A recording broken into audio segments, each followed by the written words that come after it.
Wieder flattern etliche Briefe ins Haus. So werden wir in der Vorweihnachtszeit von vielen unterschiedlichen Organisationen, Verbänden und gemeinnützigen Vereinen ans Spenden erinnert.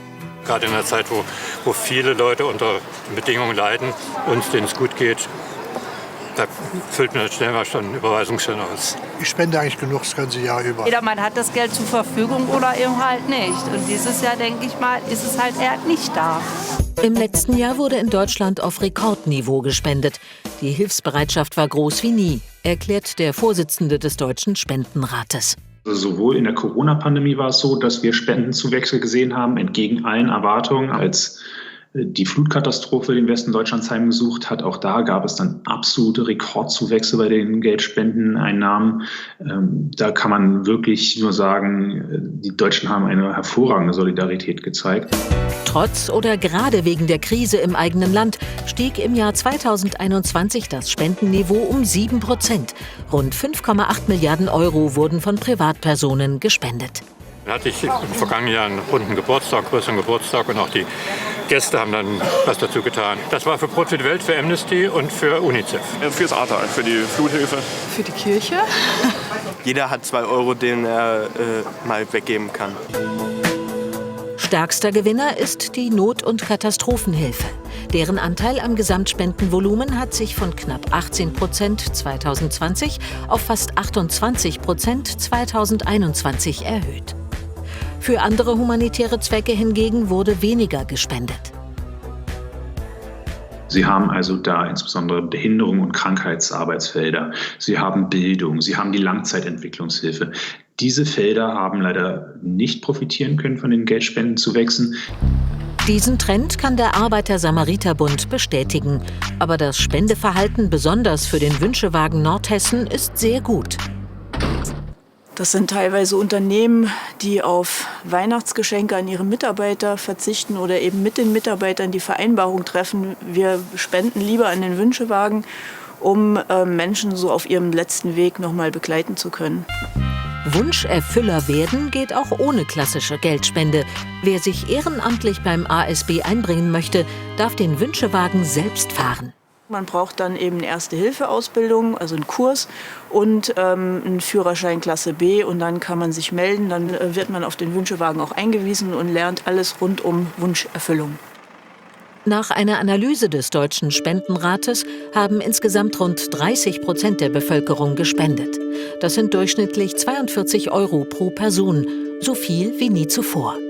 Die Besonderheit im Jahr 2021 ist, dass wir in allen Altersgruppen, mit Ausnahme der jüngeren Generation bis 29 Jahre, Rückgänger von Spendern sehen in Deutschland. Ein trauriger Trend. In den vergangenen 15 Jahren ist die Anzahl derer, die Geld spenden, jedes Jahr deutlich zurückgegangen. Und die verbleibenden Spender tragen einfach immer nur das gleiche oder ein noch höheres Volumen selbst. Das heißt, die spenden alle immer mehr. Wenn es jetzt noch schlimmer wird und man selber weniger auf dem Konto hat, dann wird sich mit Sicherheit ändern. Durch die Maßnahmen, was jetzt alles kommt mit Gas und Strom, denke ich mal, zieht man sich ein bisschen zurück dann. Ich denke, das, was regional wichtig ist, das wird weiterhin so gehen. Große Spendenaktionen bin ich sowieso kein Freund von, eher das, was greifbar ist. Und was noch zu beachten ist beim Spenden, das weiß Burkhard Wilke, Geschäftsführer vom Deutschen Zentralinstitut für soziale Fragen, dem DZI. Sie bringen auch das DZI-Spendensiegel raus. Hallo. Hallo, Herr Juri. Bevor wir zu diesem Siegel kommen, erstmal ein bisschen der Blick in die Glaskugel. Wie schätzen Sie denn dieses Jahr die Spendenbereitschaft ein? Es gibt Inflation, es gibt Krisen in Deutschland und der Welt. Erhöht das die Spendenbereitschaft oder sinkt die vielleicht dadurch?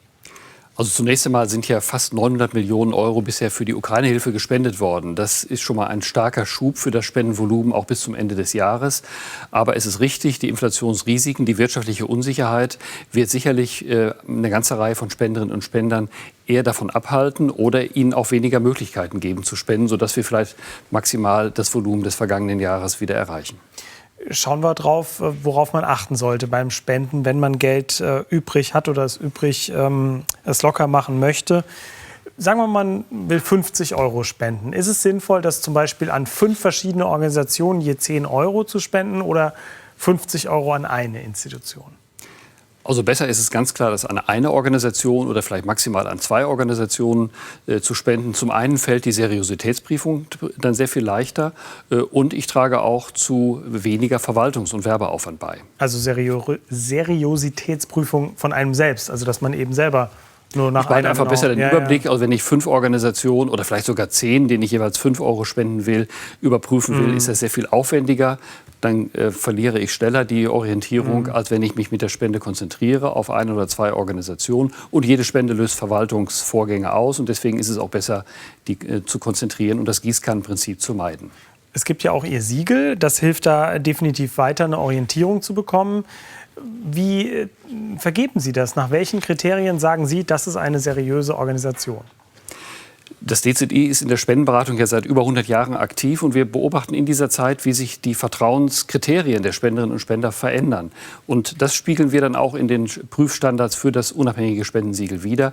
Das heißt, wir achten darauf, dass Leitung und Aufsicht wirkungsvoll aufgestellt sind, auch klar voneinander getrennt sind.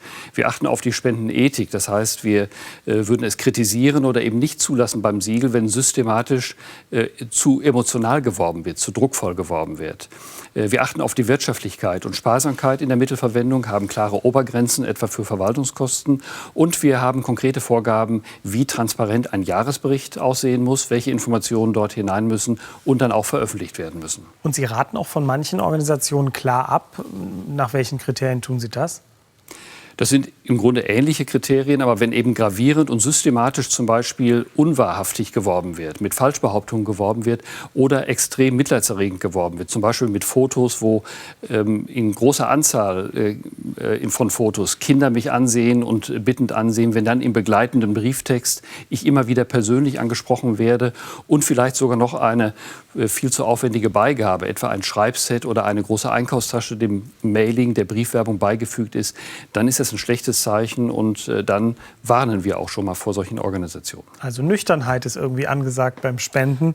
Also nicht zu sehr Kälte, aber zumindest sollte die faire Information überwiegen über der Emotion. Was ist denn dann so eine Checkliste, die jeder für sich so im Kopf durchgehen kann, bevor er spendet oder wenn er einer Organisation begegnet und überlegt, ich könnte ja vielleicht spenden? Also wichtig ist schon mal, dass man sich das selbst proaktiv überlegt, dass man selbst den ersten Schritt geht und nicht wartet, bis man überraschend angesprochen wird. Dann sollte man sich ein Feld aussuchen, ein Thema, sei es Umweltschutz, sei es Nothilfe, sei es Bildung, was mich selbst interessiert. Denn Themen, die mich interessieren, da fallen mir die Entscheidungen auch leichter, da bin ich auch besser in der Entscheidung. Dann, wie schon gesagt, die Spende eher konzentrieren, sich am DZI-Spendensiegel orientieren oder zumindest auf der DZI-Website schauen, dass keine negative Einschätzung besteht von dieser Organisation. Und zum Letzten sich von Organisationen fernhalten, wo ich klar den Eindruck habe, die überrumpeln mich mehr, als dass sie mich überzeugen. Und Weihnachtsgeschenk, Spende als Weihnachtsgeschenk, ist das eine gute Idee? Wenn ja, wie? Ist eine gute Idee. Für sich selbst kann man das selbst auch entscheiden. Aber wenn man jemand anders beschenken will, dann sollte man ihn oder sie nicht vor vollendete Tatsachen stellen, sondern die Entscheidung, welche Organisation ich auswähle, welchen Zweck ich auswähle, gemeinsam fassen und gemeinsam vorbereiten. Das ist ein guter Rat. Vielen Dank, Herr Wilke vom Deutschen Zentralinstitut für soziale Fragen. Danke für Ihren Besuch. Gerne. Also ich nehme mit, wer spenden möchte, sollte das für sich selbst entscheiden und sich nicht drängen lassen. Lieber eine größere Spende als viele kleine. Das DZI-Spendensiegel, was wir gerade besprochen haben, kann helfen, seriöse Organisationen zu erkennen. Und die Ausrede, man weiß doch eh nicht, wo es ankommt und ob es ankommt, die gilt irgendwie nicht mehr, denn viele Organisationen sind eben deutlich transparenter geworden.